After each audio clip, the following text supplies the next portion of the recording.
1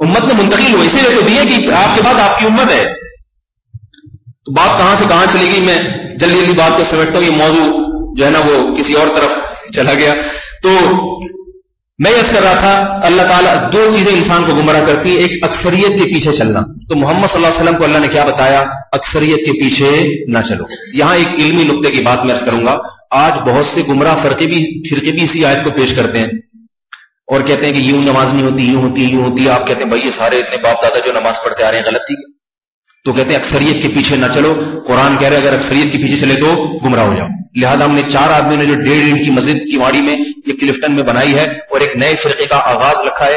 یہ چونکہ تھوڑے سے ہیں اور حق پر ہمیشہ تھوڑے سے لوگ ہی ہوتے ہیں, زیادہ ہمیشہ جہنم میں جاتے ہیں. تو یہ قرآن کی آیتوں کا بعض لوگ غلط استعمال بھی کرتے ہیں. تو یہاں میں ایک آپ کو یہ بات بتا دوں کہ یہاں جو اللہ نے فرمایا کہ اکثریت زمین میں ناشکرے لوگوں کی ہے, یہ عمومی قاعدہ نہیں ہے, یہ قاعدہ کلیہ نہیں ہے, یہ اکثری قاعدہ ہے. اکثریت کا مطلب عمومی طور پر اللہ کے نافرمان زمین میں زیادہ ہوتے ہیں اور نیک لوگ زمین میں کم ہوتے ہیں. مگر احادیث سے یہ بات ثابت ہے کہ ایک وقت ایسا آئے گا کہ فرما بردار زیادہ ہوں گے اور نافرمان بہت ہی تھوڑے رہ جائیں گے. حضرت عیسیٰ ابن مریم علیہ السلام کے زمانے میں جب وہ نازل ہوں. ایک بات. دوسری بات یہ کہ یہاں بھی دوسری بات یہ کہ یہاں کافر اور مسلمانوں کو ملا کے بتایا جا رہا ہے. مسلمانوں میں جو اہل علم یا متقی لوگ ہیں ان کی اکثریت کبھی بھی گمراہ پہ جمع نہیں ہو سکتی, کیونکہ اجماع کو قرآن نے حجت قطعیہ قرار دیا ہے. قرآن کے الفاظ ہیں وَمَن يَتَّبِعْ غَيْرَ سَبِيلِ الْمُؤْمِنِينَ, جو معاملۃ المومنین کے راستے کو چھوڑ کے کسی اور راستے پہ چلے گا. سارے مسلمان ایک طریقے سے نماز پڑھ رہے ہیں, یہ اس کی ایک نئی تحقیق آ گئی کہ جی یہ والی نماز ہونی چاہیے, ٹھیک ہے نا. سارے مسلمان آج تک ایک چیز کو حلال سمجھتے رہے, اس نے آ کے فتویٰ دے دیا کہ انڈا کھانا حرام. ایک مولوی صاحب تھے, مولوی صاحب تو نہیں تھے وہ, پروفیسر صاحب, ان کی ایک تحقیق انڈا حرام ہے. ہم چھوٹے بچے تھے, ہم نے کہا پتہ نہیں, ہم نے تو آج تک نہیں سنا. بھائی سارے مولوی کہتے ہیں حلال ہے, کھاتے بھی ہیں, کھلاتے بھی ہیں, ابالتے بھی ہیں, ٹھیک ہے, ایک دوسرے کو مارتے بھی ہیں جب شرارت سے اٹھتی ہے, تو یہ کہاں سے حرام ہو گیا.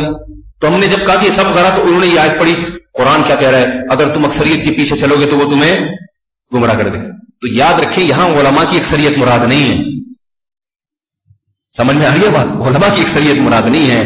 یہاں پوری دروع زمین کو دیکھا جائے اگر, اور یہ بھی ہمیشہ کے لیے نہیں, اکثر وقتوں میں ایسا ہوتا ہے. خاص طور پہ نبی کے وقت میں تو ایک اکیلے نبی تھے, باقی ساری دنیا گمراہ تھی. اکثر وقتوں میں ایسا ہوتا ہے کہ اکثر غلط ہوتے ہیں اور شکر گزار تھوڑے سے ہوتے ہیں. لیکن ایسے اوقات آئیں گے جب اس مشن کی جو نبی علیہ السلام جو مشن لے کر آئے اس کی تکمیل جبھی ہوگی جب اکثر صحیح ہو جائیں اور باطل لوگ مغلوب ہو جائیں. بلکہ حدیث سے پتہ چلتا ہے کہ باطل کل عدم ہو جائے گا, کل عدم ہو جائے گا, رہے گا ہی نہیں. تو قرآن کیا کہہ رہے, جو مومنین کے راستے کو چھوڑ کر کسی اور راستے کو اختیار کرے گا. مومنین سے کیا مراد, عامت المسلمین کے راستے کو چھوڑ کر 1.5 انچ کی مسجد بنا کر کسی نئے فرقے کی بنیاد رکھے گا, نئی نئی باتیں لوگوں کے سامنے لائے گا جو مسلمانوں نے اپنے باپ دادا سے, اپنے علماء سے نہیں سنی ہوں گی. نُوَلِّهِ مَا تَوَلَّى, تو جس راستے پہ جا رہا ہے اسی پہ جانے دیں گے. وَنُصْلِهِ جہنم, اور اس کو جہنم کی آگ میں داخل کر دیں گے. تو یہ میں نے اس لیے بتا دیا کہ اسی آیت کا لوگ غلط استعمال بھی شروع کر دیتے ہیں. تو اللہ کے نبی کو کیا فرمایا, اکثریت کو نہ دیکھیں, اکثریت کو نہ دیکھیں. تو میرے بھائی آج بھی اکثریت غلطی پر ہے. اکثریت نے خواہشات کو اپنا غلام بنایا ہے. اکثریت زنا کی طرف ہے, اکثریت شراب کی طرف ہے, اکثریت والدین کی نافرمان ہے, اکثریت بے نمازی ہے, اکثریت سود خور ہے, حرام خور ہے. جو سود نہیں کھاتا وہ کسی اور طریقے سے حرام کھاتا ہے. اکثریت کے چہروں پہ داڑیاں نہیں ہیں, اکثریت کا لباس شریعت کے مطابق نہیں ہے, اکثریت حلال نہیں کھاتی, اور اکثریت جھوٹ بولتی ہے, اکثریت ناپ تول میں کمی کرتی ہے, اکثریت دفتروں میں لیٹ پہنچتی ہے, تنخواہیں پوری لیتی ہے, اکثریت کے ذمے جو کام لگایا جاتا ہے اس کام میں کمی کرتی ہے مگر معاوضہ پورا لیتی ہے. یہ تمام کی تمام باتیں قرآن کے مطابق غلط ہیں. ان تمام باتوں کے حرام ہونے پر باقاعدہ ایک ایک آیت قرآن کی جو ہے نا وہ صراحت کے ساتھ ان چیزوں کی حرمت کو بیان کر رہی ہے. لیکن اس کے باوجود ہم دیکھتے ہیں کہ اکثریت ان چیزوں کو نہیں مانتی. تو اللہ بار کیا فرما رہے ہیں کہ اکثریت کو ایسے موقع پر نہ دیکھو, حق کو دیکھو, دلیل کو دیکھو, اور یہ دیکھو کہ قلیل من عبادی الشکور, شکر گزار بہت ہی تھوڑے سے ہوں گے. اور تھوڑی چیز کی قدر ہوتی ہے, لہذا تم بھی ان تھوڑے قدردان لوگوں میں شامل ہو جاؤ, میں تمہاری قدر بڑھا دوں. تو میں بات کو ختم کرتا ہوں جلدی جلدی. تو اللہ تعالیٰ نے اپنے ان کمالات کو تبارک الذی میں بیان کیا, اور جیسے میں بتا رہا تھا نا, سائنس بیان کرتی ہے کسی اور مقصد کے لیے. سائنس بیان کرے کہ دودھ میں یہ ہے, دودھ میں یوں ہے, دودھ میں کیلشیم, دودھ میں یہ. مقصد سائنس کا کیا ہوگا؟ سائنس بھی چونکہ حکمت کی باتیں کرتی ہے, اس لیے سائنس کا مقصد ہوگا تاکہ لوگ دودھ زیادہ پئیں, دودھ سے نفرت نہ کریں, دودھ پتی چھوڑ دیں, دودھ پی لیں. سمجھ رہے ہیں بات؟ تو اللہ تعالیٰ کسی اور انداز سے بیان کرتے.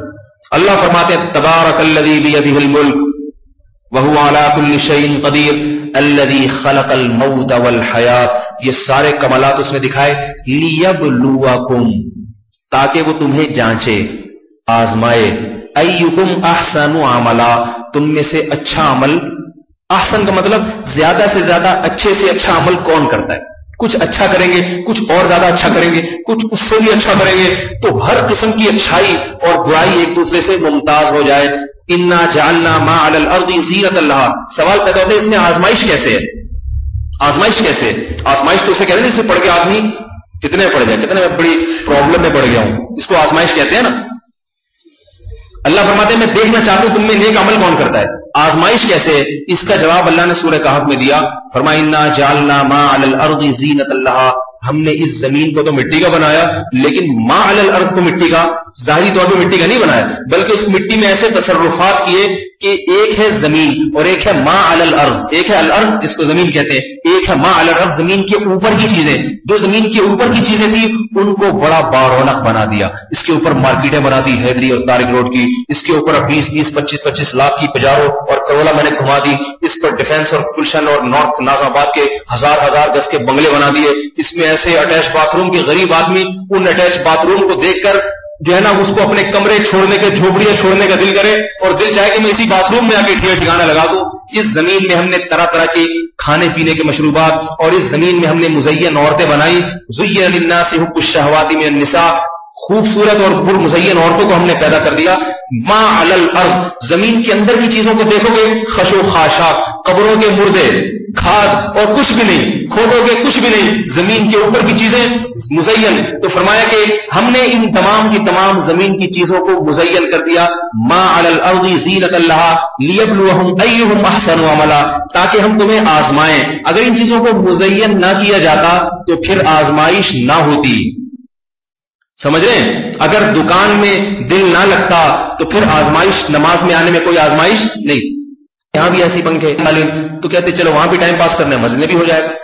لیکن اتنا دولت کو مزین کر دیا کہ اب وہاں سے ادھر آتے ہوئے سوچنا پڑتا ہے. ششو پنج میں مبتلا ہونے کو آزمائش کہتے ہیں. یار کیا کروں میں، بڑی آزمائش. لوگ کہتے ہیں نا 2 کاروبار ہیں میرے سامنے، یہ بھی ہے، اس لحاظ سے اس میں فائدہ ہے اور اس لحاظ سے ملازمت کروں، بزنس کروں، ششو پنج میں پڑ گیا ہوں. تو اس ششو پنج میں پڑنے کو کیا کہتے ہیں؟ آزمائش. تو اللہ کیا فرماتے ہیں؟ اگر اس زمین کو گھاس پھوس کا بنا دیا جاتا نا، مٹی کے گھروندے ہوتے اور مٹی کے مٹکے چلتے رہتے، آزمائش نہ ہوتی. تم نماز پڑھتے ہوئے ششو پنج میں مبتلا نہ ہوتے. اگر نیند کو میٹھا نہ بناتا تو نیند کی قربانی نہ ہوتی، اور فجر میں حاضری ہوتے ہوئے تم ششو پنج میں نہ پڑھتے. ہر آدمی فجر پڑھنے آ جاتا. نیند کو میں نے مزین، نیند کی زمین کے اوپر کی چیز ہے. زمین کے اندر تو مردے ہوتے ہیں نا، وہ سوتے ہیں نہ جاگتے ہیں. کسی نے مردے کو جا کے اٹھایا، کوئی پوز سو لیے تھوڑا سا، اٹھ بھی جاؤ. وہ کہے گا میں تو نہ سو رہا ہوں نہ میں جاگ رہا ہوں، میں تو جب سے ادھر آیا ہوں ایسے ہی پڑا ہوا. یہ تو ہمارے جو زمین کے اوپر ہے نا ان کے مزے ہیں. سونے کا مزہ الگ، جاگنے کا مزہ الگ. لیکن جب گہری نیند ہو، رات کا آخری حصہ ہو، اس وقت اٹھنا، اس وقت نیند کو مزین کیا ہے، میٹھا بنایا ہے، اٹھنے کو مزین نہیں کیا. اب ایک طرف نماز فجر کی حی علی الصلاۃ کی صدائیں ہیں، الصلاۃ خیر من النوم کی صدائیں ہیں، نماز نیند سے بہتر، آؤ نماز کی طرف، آؤ کامیابی کی طرف، یہ ندائیں ہیں. اور دوسری طرف میٹھی نیند. اب اللہ فرماتے ہیں آزمائش میں ڈال دیا، ششو پنج میں مبتلا کر دیا. اتنے مزے کا لحاظ چھوڑ کے جاؤں اور نہیں جاتا تو اللہ کا حکم ہے اب پریشان ہو جاتا ہے.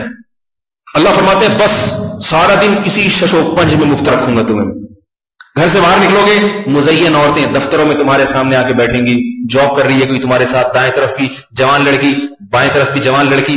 اگر کالی کلوٹی شکل کا کوئی بوڑھا بٹھا دیا جاتا، ششو پنج میں مبتلا نہ ہوتے کہ دیکھوں یا نہیں دیکھوں.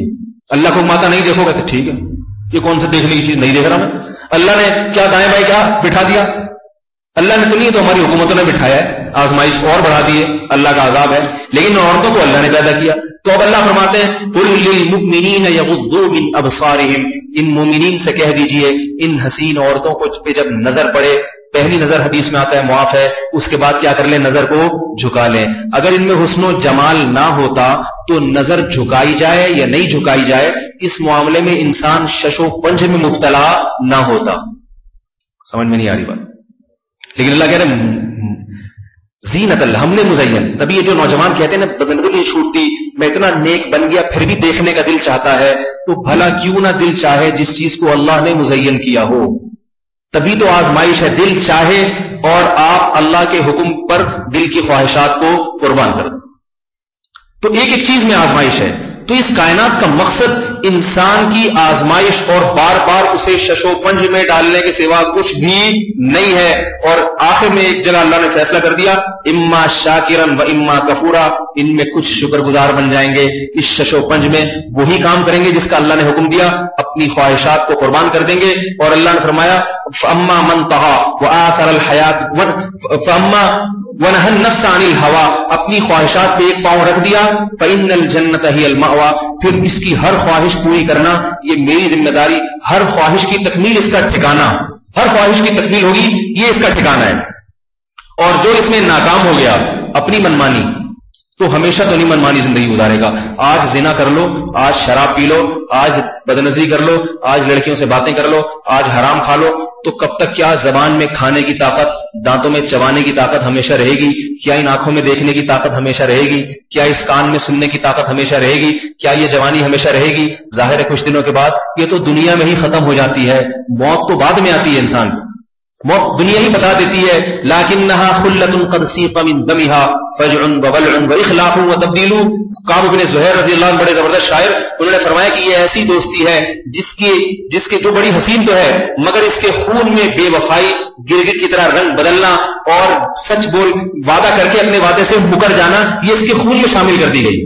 وعدے بڑی کرتی ہے کہ یوں احسن آباد میں 6 پلاٹ، فلاں اتنے پلاٹ لے لو، اس کے بعد یوں کر دینا، پھر ایک گھر بنا لینا، پھر ڈبل منزلہ بنا لینا. یہ ساری دنیا دکھاتی ہے، لیکن پھر ایک ہارٹ اٹیک ہوتا ہے، ایک ایکسیڈنٹ ہوتا ہے، یہ سارے کے سارے خواب انسان کے چند لمحوں میں خواب میں مل جاتے ہیں. لیکنھا خلۃ قد سیق من دمھا، اس کے خون میں فجع وولع واخلاف وتبدیل، خون میں یہ جراثیم شامل کر دیے دنیا کے. بلڈ میں جب کوئی چیز شامل ہو جاتی ہے پھر نکالنا آسان تھوڑی ہوتا ہے، اس کے خون میں یہ چیزیں شامل.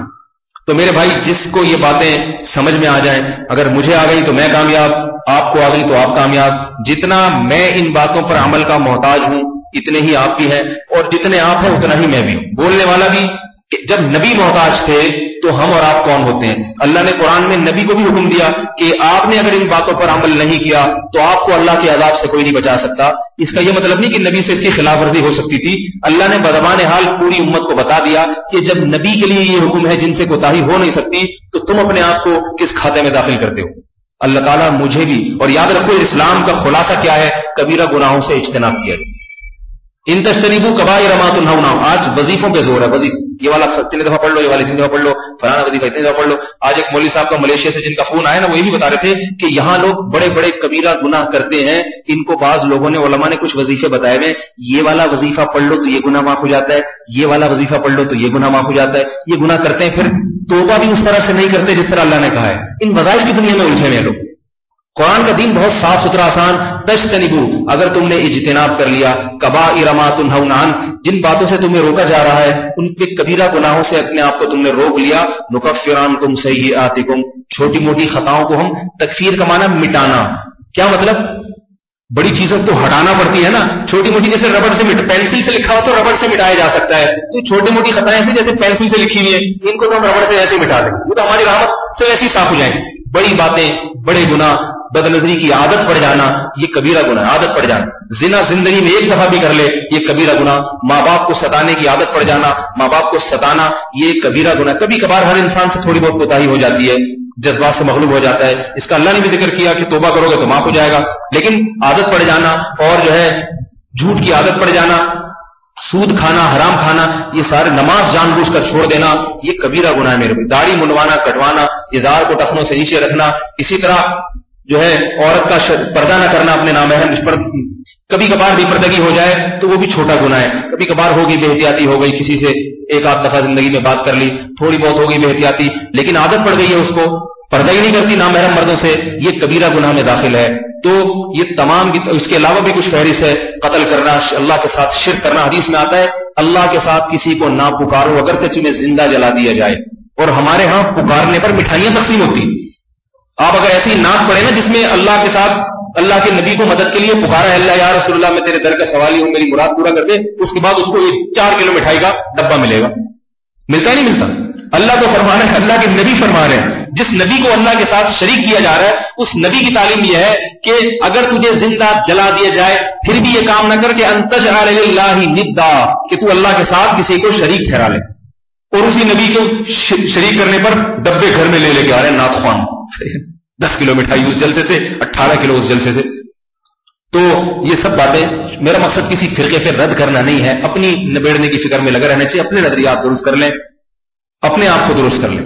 ہمیں اللہ نے سب سے پہلے اپنا مکلف, بعد میں ہم دوسروں کے ہیں. تو اللہ تعالیٰ مجھے بھی عمل کی توفیق عطا فرمائے, آپ حضرات کو بھی عمل کی توفیق عطا فرمائے, اور موت سے پہلے تمام کبیرہ گناہوں سے سچی توبہ کی توفیق عطا فرمائے. صغیرہ سے بھی بچنے کی, صغیرہ ہوتے ہیں تو پھر آدمی کبیرہ کی طرف جاتا ہے, تو صغیرہ سے بھی بچ جائے تاکہ کبیرہ کی طرف نہ جائے. اللہ تعالیٰ عمل کی توفیق عطا فرمائے. الحمدللہ رب العالمین والعاقبۃ للمتقین والصلاة والسلام علی رسولہ الکریم وعلی آلہ وصحبہ اجمعین. اے اللہ جو کچھ کہا سنا اسے اپنے دربار میں قبول فرما. اے اللہ ہم میں جو گناہ گار ہیں اللہ ہم سب کی توبہ کو قبول فرما. اے اللہ ہم میں جو قرضے کی تنگی کا شکار ہیں اللہ ان کو قرضوں کی مصیبت سے نجات عطا فرما. اے اللہ جس مسلمان کی جو جائز مراد ہو اس کی مراد کو پورا فرما. اللہم انا نسألک من خیر ما سألک منہ نبیک محمد صلی اللہ علیہ وسلم ونعوذ بك من شر ما استعاذك منه نبيك محمد صلى الله عليه وسلم. أنت المستعان وعليك البلاغ ولا حول ولا قوة إلا بالله. صلى الله تعالى على خير خلقه محمد وعلى آله وصحبه أجمعين برحمتك يا رب.